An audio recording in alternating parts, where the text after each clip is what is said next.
and we'll just take a look at them. So what happens in the library is we're trying to keep track of when a book was produced, who did it, where they were from, and dates and numbers. So this is The Secret History of D.B. Cooper. You can look up D.B. Cooper, CIA agent who stole a bunch of money and never got caught. So people say, do you read all your comics? Well, some of them I do, some of them I don't. Some of them I collect just because I'm completing a series, or I like the cover, I like the artist, but not necessarily the storyline. Such as Pinky the Egghead, I probably will never read, but did want it. Okay, so this is D.B. Cooper. So I'll put on the back of the backing board. And there's two sides to a backing board. One is shiny. That's the side I usually put the back of the book on so that none of the acid from the paper gets onto the book and stains it. And then the other side is a flat, which you can write on a lot easier. So this is by Oni Press Inc. And they're out of Portland, Oregon. And this was number 1. And the indicia says that it was published 2012. Okay, so in a case like March 2012, number 1, 03/2012.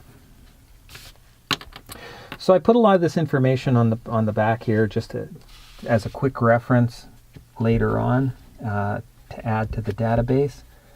And I'll also put what the website is available and sometimes some other information. But for now, we'll just do it this way.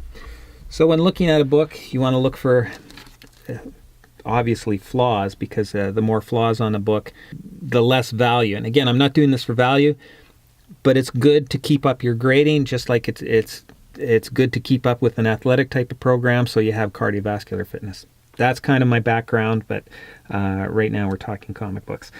So there's some pulls on here that were probably caused by in the drying process of the book and stacking at the publisher, that they put books on top of books. When they get pulled apart, they lift sometimes the ink from the book, sort of thing. And again, so this one went from its 10.10 right down, and I'm going to say 9.0 right now. Why do I say that? It's because I'd say it has a full point difference right off the bat.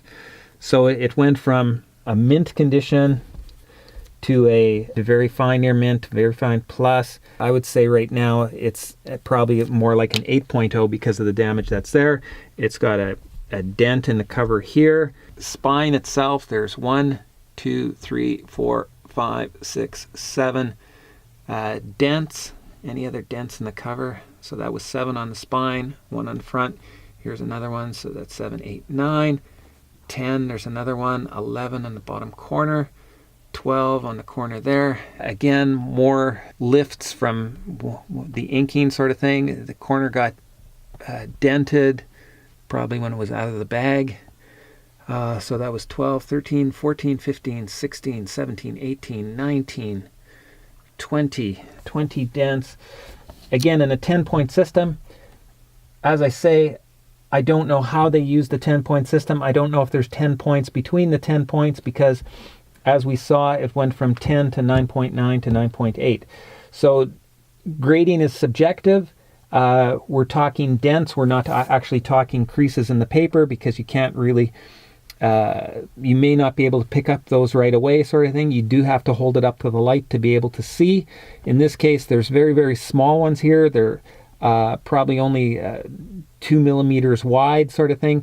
But when you have 20 that are 2 millimeters wide, all of a sudden that's a 40 millimeter crease that's in the book. So you have to take that into consideration. That based on what I see here, I'm going to call that at least somewhere between a 6 and a 7. Well, let's call it 6.5. And 6.5 in the grading system is probably going to be a fine plus condition. And so Will I be looking for a better condition one? I doubt if this one's ever going to go up in value. And again, this copy is good enough for the library. Now, it also has a website for the artist on the back, so I'm going to include that in my database when I transfer all the information in. So each book is graded, but I'll have the name, the date of the book, the publisher, where the publisher is.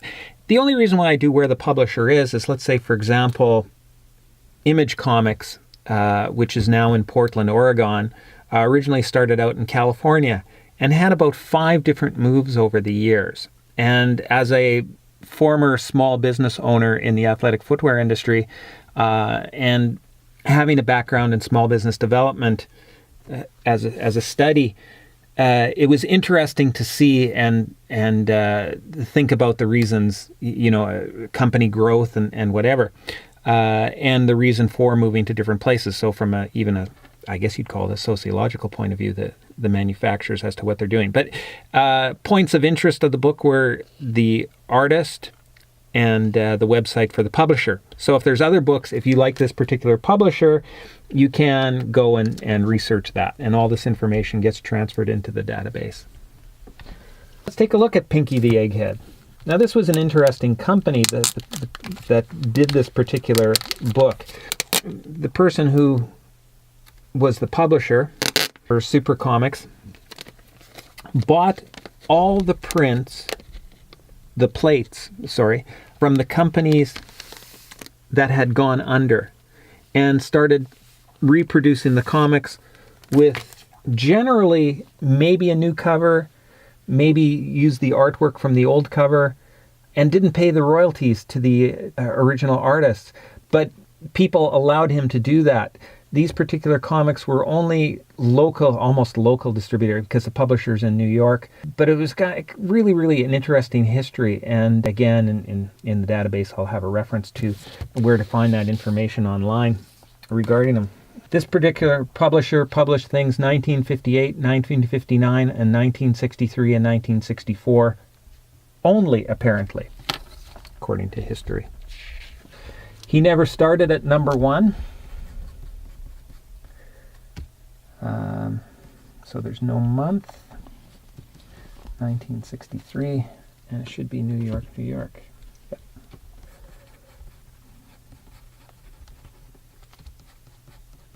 I'm going to take a minute here and just do a little bit of research just to show you something on Pinky the Egghead.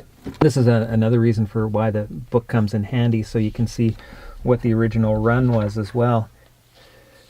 And it's good to have a bunch of different books, because not necessarily are they all going to be in the same book.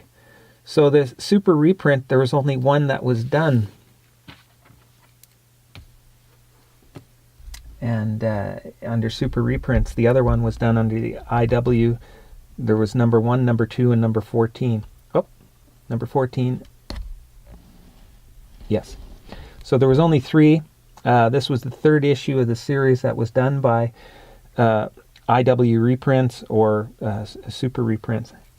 And there was never one before that. It was reprints, what's called Nudnik Comics.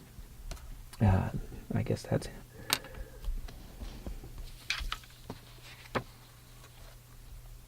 Yeah. So he's not actually Pinky the Egghead, he's Nudnik. Pinky the Penguin. Oh well. Figure that out later. So, let's grade the book. Obviously, it's well worn in the sense that there's a subscription crease, meaning that either the person had it mailed and it was bent and put in an envelope and sent to him. But these were generally sold on the newsstand. Some you'll see a direct line down, but this is indirect, so it was probably folded and put in the back of a pocket, or folded and left that way for a great length of time. There's a crease down the inside page, so the entire book was, or at least the first several pages were folded. There's staining at the bottom. There's chip at the bottom. There's lots of wear. Again, writing on the cover. A little bit on the dusty side. Lots of wear along the spine. What's called a dust shadow, where another book was placed on top of it and it was in sunlight. So the sunlight fades it, whereas the rest of the stuff stays white. I guess most people call this a 2.0, just to be on the safe side and for storage sort of thing. I'm going to call it 1.5 or a good minus. Again, grading is subjective. It's to the eye of the beholder. Some people might even call this very good. The question becomes is, if that's his interpretation, what is the rest of his books like that he's grading? Grading is almost like having a bit of a style, that all the books are going to be like that, so you could tell. There was one time I had sold, back in the 80s, a bunch of Amazing Spider-Man comics. I had rent to do, to be honest.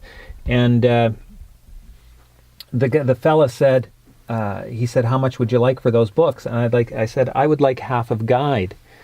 And he said, oh, okay, well, let me take a look. And so I gave him the books and I had them all graded. And I said, this is the price that I'm asking for them. And he said, give them. He says, just keep grading like that. And it's like, oh, okay. Because he tended to, I guess some people would call it overgrade. And as I say, although I call this a 1.5, some people may call this a VG, which is a 4.0, and that's their interpretation. Well, then all their books should be in this grade, and you should expect all of them to be like that. And I'm saying that because if we say that grading is subjective, then it's going to be the interpretation of the person who owns the book as to what they feel it is. So Pinky goes under P, N, Patriotica. Okay. We'll do one more.